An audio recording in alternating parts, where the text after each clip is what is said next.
আল্লাহ কিন্তু সমগ্র মানব জাতির ভিতর থেকে দেখা আপনাকে আমাকে বাছাই করছেন। এইবার বোঝেন ওইখানে 1000টা ছিল না 1000 কোটি ছিল? 1000 কোটিও না, এর চেয়েও বেশি। বিদায় আমাদের গন্তব্য কোথায়? আরে বলেন না, আমাদের গন্তব্য কোথায়? আমাদের গন্তব্য কিন্তু জান্নাত। জান্নাতের জন্য আমরা তৈরি। আরেকটা উদাহরণ দিব, জান্নাতের জন্য যদি আমরা তৈরি না হইতাম, যেমন কোনো ব্যক্তি বাড়ি বানাইতে দিল, বাড়ি বানাইতে কাদেরকে দেয়? কন্ট্রাক্টরকে, ঠিক না? বাড়ি যখন কমপ্লিট হয়ে যায় তো ঠিকাদার কি কাজটা আগে করে বলেন তো? বাড়ির মালিককে ডাইকা দেখায় যে আপনার ডিজাইন মতো হইল কিনা। যদি আপনার ডিজাইন মতো হয়ে থাকে তো চাবিটা নিয়ে নেন, আমার কাজ শেষ। এরপরে আর আমার কাছে কোনো কমপ্লেইন চলবে না। এই জন্যই তো আমাদের নবীজিকে আল্লাহ ডাইকা নিয়া জান্নাত দেখায়া দিয়েছেন। দেখেন বন্ধু, আপনি আর আপনার উম্মত জান্নাতের জন্যই তৈরি। জান্নাতও তৈরি। আপনি আয়সা ওকে করে দেন, দেখেন ডিজাইন ঠিক আছে কিনা, পছন্দ হইল কিনা। এই জন্যই তো আমাদের নবীজিকে সশরীরে নিয়ে জান্নাত দেখাইছেন। ওলামা তো বলতে পারবে না কোন নবীকে নিয়ে জান্নাত দেখাইছেন। বলুক, কাউকে নিয়ে দেখাইছেন? কেউ গেছে জান্নাত দেখতে? নবী তো আরো ছিলেন ১৬ লক্ষ, রসুল ছিলেন আরো ৩১২ জন, কিতাবদারি ছিলেন আরো ৩ জন, উলুল আজমি মিনার রসুল ৫ জনের ভিতরে ছিলেন আরো ৪ জন। আমাদের পরে সবচেয়ে বেশি যেই উম্মত জান্নাতে যাবে, মুসা আলাইহিস সালাম, উনিও তো ছিলেন। কই, উনাকে তো নিয়ে জান্নাত দেখাইলেন না, ওনাকে শুধু শুনাইছেন। কি শুনাইছেন? কিন্তু বোঝা গেল জান্নাত আমাদের জন্যই তৈরি, আমাদের জন্যই। আপনি বলবেন ওনাদেরকে তো জান্নাত দিবে, আমিও বলি দিবে, কিন্তু ওটা সান্ত্বনা পুরস্কার হিসাবে দিবে। কি সান্ত্বনা পুরস্কার বোঝেন? কি পুরস্কার পাওয়ার যোগ্য না, নাম্বার এত পায় নাই যে পুরস্কার পাইতে পারে, কিন্তু সবাইকে দিতেছে বিদায় মন রাখার জন্য ওকেও একটা ছোট দিয়া দিছে। জান্নাত আসলে আমাদের জন্যই তৈরি, জান্নাত আমাদের গন্তব্য। কিন্তু প্রশ্ন হইল জান্নাত চিনেন কিনা, না শুধু শব্দটা জানি? কোনটা? জান্নাতের শব্দটা শুধু জানি না জান্নাত চিনি? জান্নাত চিনেন? এই যুবকরা তো জান্নাত চিনে না। জিজ্ঞাসা করেন, ওরা চিনে খালি লন্ডন, আমেরিকা, কানাডা, ইউরোপ, আর চিনে ইন্টারনেট, আর চিনে ফেসবুক, আর চিনে গুগল, আর চিনে হোয়াটসঅ্যাপ, আর চিনে পাবজি, আর চিনে কি 14 তারিখ?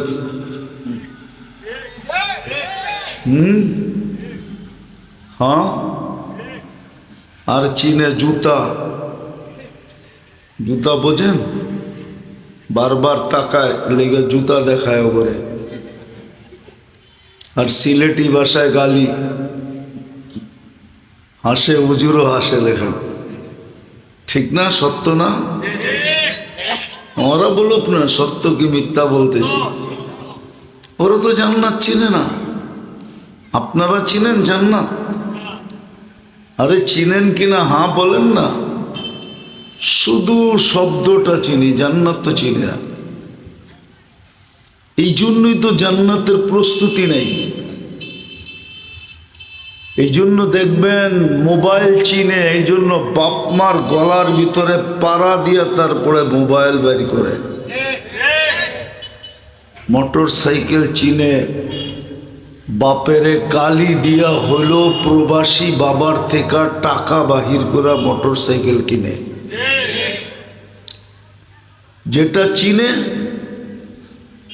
ওটার জন্য ওরা জান দিতে রাজি। দেখেন না 14 তারিখ চিনে, পারে না কলিজা বুনা করে দিয়া দিতে। শুধু ফুল দেয় না, হোটেলে খাওয়ায়, পার্সেল দেয়। পারে না খালি কলিজা দিতে। জিজ্ঞাসা করেন, যদিও সবগুলোর চেহারা কয় শেখ খাওয়া। এই ছোট যুবক করে দেখা এখন ছোটটিও নষ্ট হইতেছে। আপনি দেখবেন বড়গুলার চুল কাটা দেখা এখন এই পিচ্ছিগুলো 500 টাকা দিয়ে চুল কাটায়, 300-400 টাকা দিয়ে চুল কাটে। জিজ্ঞেস করেন, এখন চুলের ডিজাইনই কয় 500 টাকার কমে ডিজাইন কাটে না। কাটে রে, কাটে। ওরা তো জান্নাত চিনে না, আমরাও জান্নাত চিনি না। যেটা চিনে না ওটার জন্য প্রস্তুতি নাই। অথচ 30 লাখ টাকা দিয়া লিবিয়ায় মাসের পরে মাস নির্যাতন সয়া ইউরোপে যাইতে চায়। সত্য তো? এই পর্যন্ত 2-4টা লাশ সিলেটে আসছে না আসে নাই? হ্যাঁ, আসছে। আমার কথা আবার হাইসা উড়াইয়া দিয়েন না। আমি অনেক ভিতর থেকে বলতেছি, অনেক ব্যথায় বলতেছি, নাইলে কথা এইভাবে শুরু করতাম না। কথা শুরু করা, এইভাবে কথা শুরু করার কারণই আছে যে আমার জাতি তো জান্নাত চিনে না। যেটা চিনে না ওটার জন্য প্রস্তুতি নেওয়া যায় না। যদিও ওটা একবারে হাতের কাছে থাক।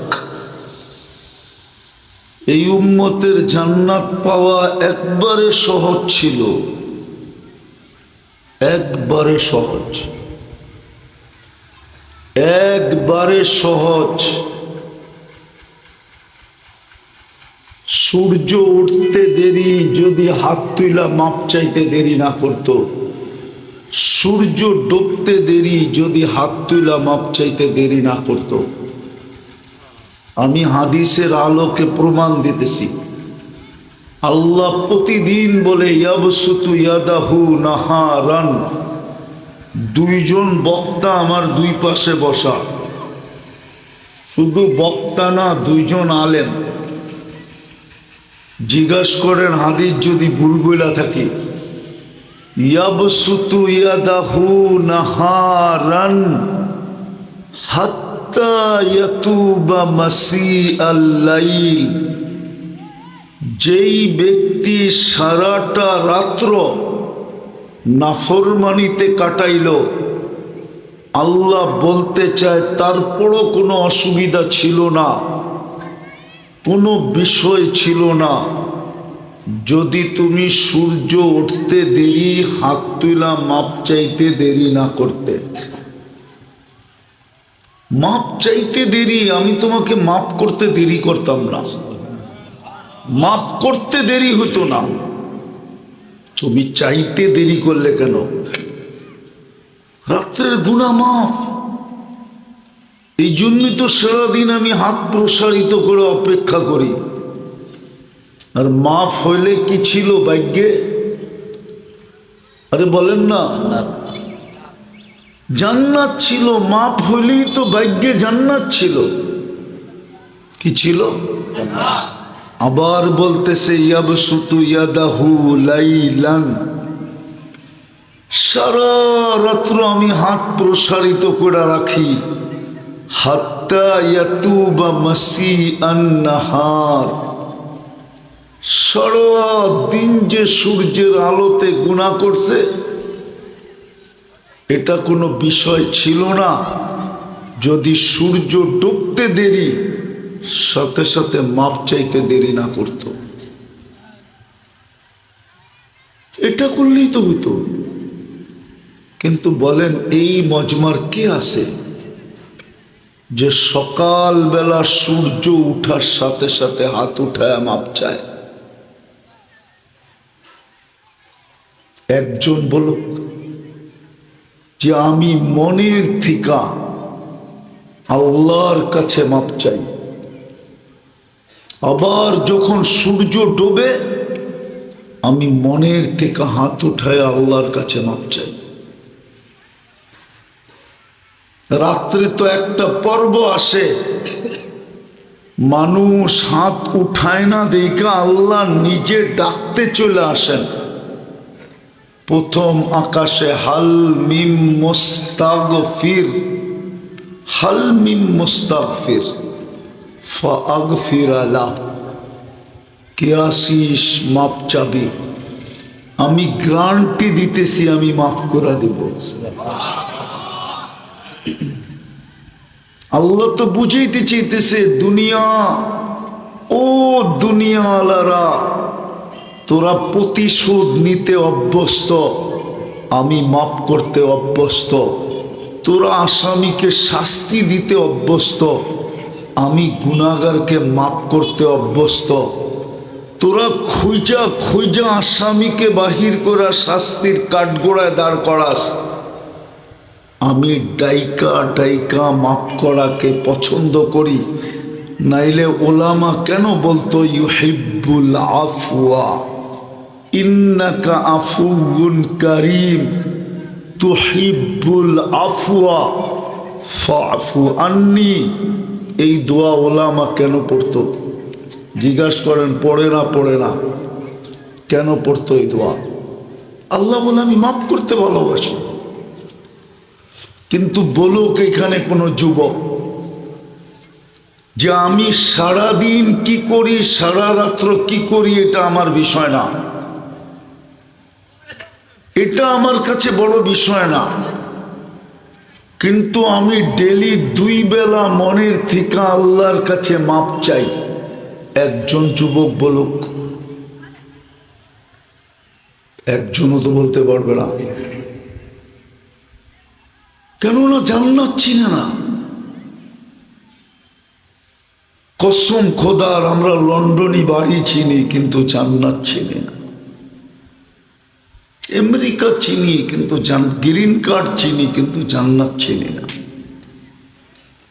লন্ডনের পাসপোর্ট চিনি কিন্তু জান্নাত চিনি না। কয়দিন থাকবেন এখানে? দুনিয়াতে কয়দিন থাকবো? এই জন্যই তো আল্লাহ বলছিলেন কামা যত মনে চায়, কিন্তু তোরে পুরা পুরা খাইতে দিব না। এই জন্য পেটটার একটা মাপ দিছেন, মাপ। পেটের মাপ নাই জান্নাতে, 70,000 আইটেম খাবে এক বৈঠকে। জান্নাতের আইটেম শুরুই হবে 70,000 থেকে, এর নিচে নামবে না, এর উপরে উঠবে। কোন বাবরচি পাক করবে না, আল্লাহ কুদরত দিয়া পাক করবে। কোনো বাবুর্চির হাতের ছোঁয়া লাগবে না, আল্লাহর কুদরতের ছোঁয়া লাগবে।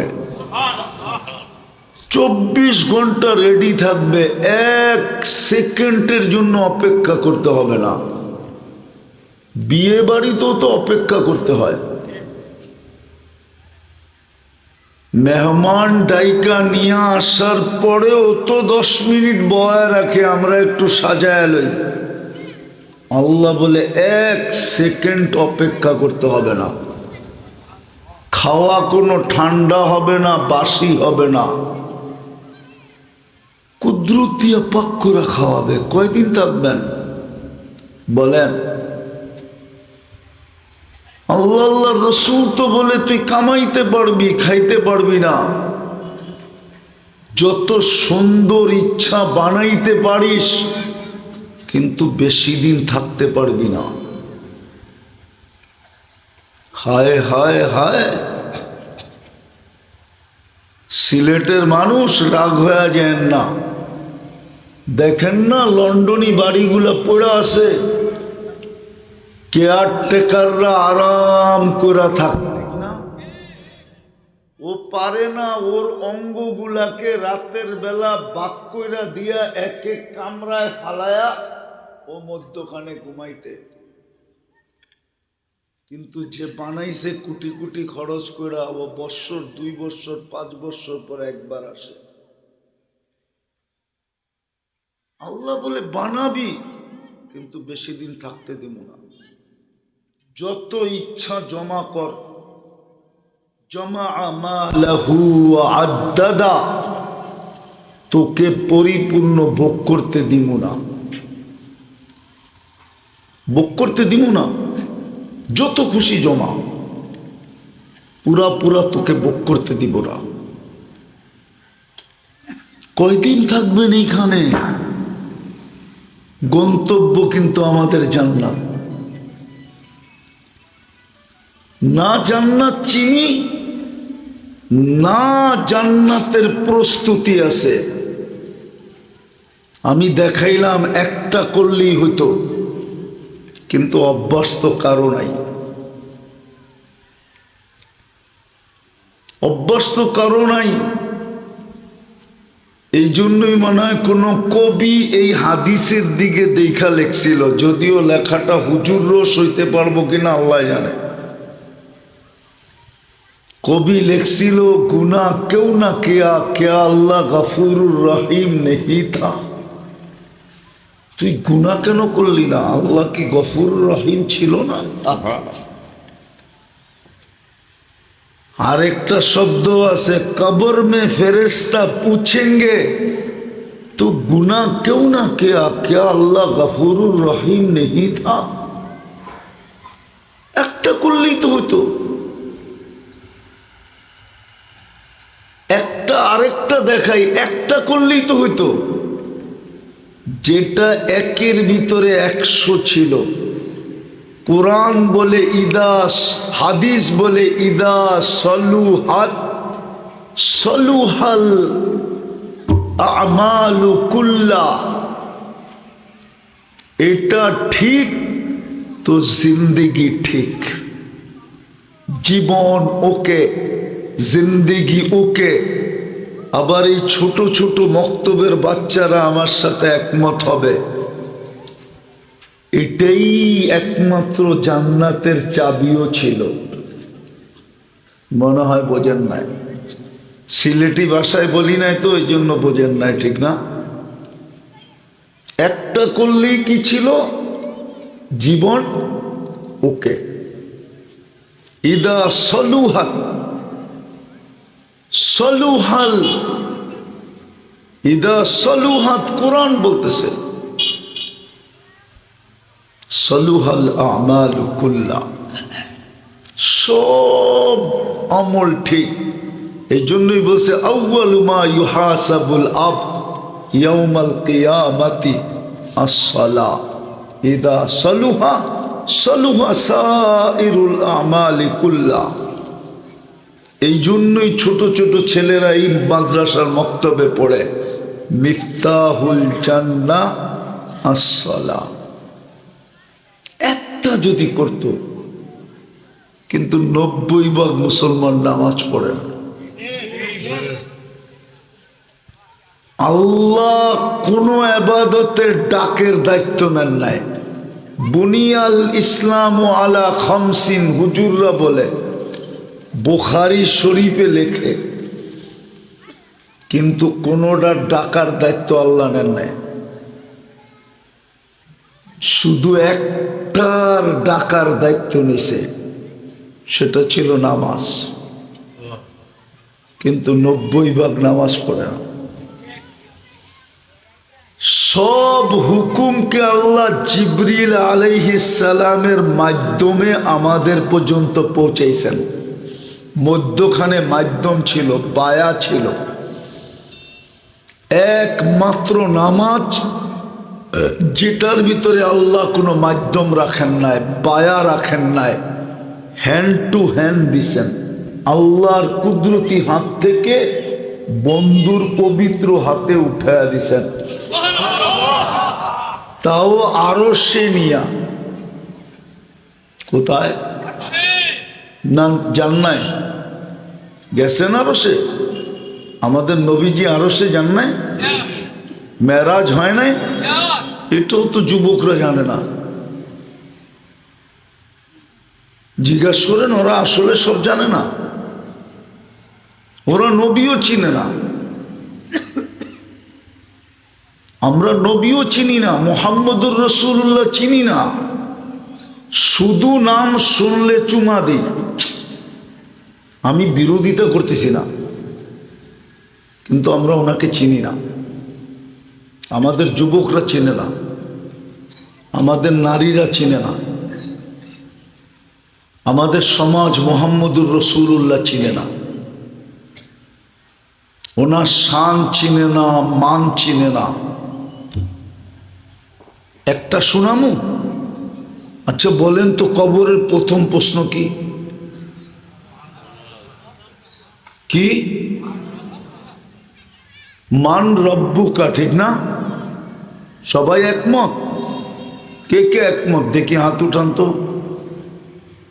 নামান। কিন্তু ইমাম বুখারী বলে না, মান রব্বুকা কবরের প্রথম প্রশ্ন না। ইমাম মুসলিমও বলে মান রব্বুকা কবরের প্রথম প্রশ্ন না। হুজুররা আমার সাথে একমত হবে না, কিন্তু যুক্তিও বলে মান রব্বুকা কবরের প্রথম প্রশ্ন না। কেননা দুনিয়া তো রব চিনতই না। যদি মুহাম্মদুর রাসূলুল্লাহ না চিনাইতো, তাহলে আপনি রব চিনতেন কোত্থেকে? আপনি রব চিনলেন কোত্থেকে? কেননা আল্লাহ যখন বলছিল আলাস্তু বিরাব্বিকুম, ওইখানে নবীরা ছিল, রসুলরা ছিল, সমগ্র মানব জাতি ছিল, কিন্তু কারো কাছে জবাব ছিল না। সব চুপ ছিল, চুপ, কারো কাছে জবাব ছিল না। সর্বপ্রথম যে চিনাইছে উনি হলেন মুহাম্মাদুর, পুরাটা বলেন মুহাম্মাদুর, আবার বলেন পুরাটা মুহাম্মাদুর। আরে যুবক তোমরাও বলো, জোরে বলো। যতবার বলবা 120 কইরা নেকি পাবা। কত নেকি? 120 নেকি। যতবার বলবো মুহাম্মাদুর রাসূলুল্লাহ, আর যত বেশি বলবো তত বেশি ভিতরটা আলোকিত হবে, চেহারায় আলো ফুটা উঠবে।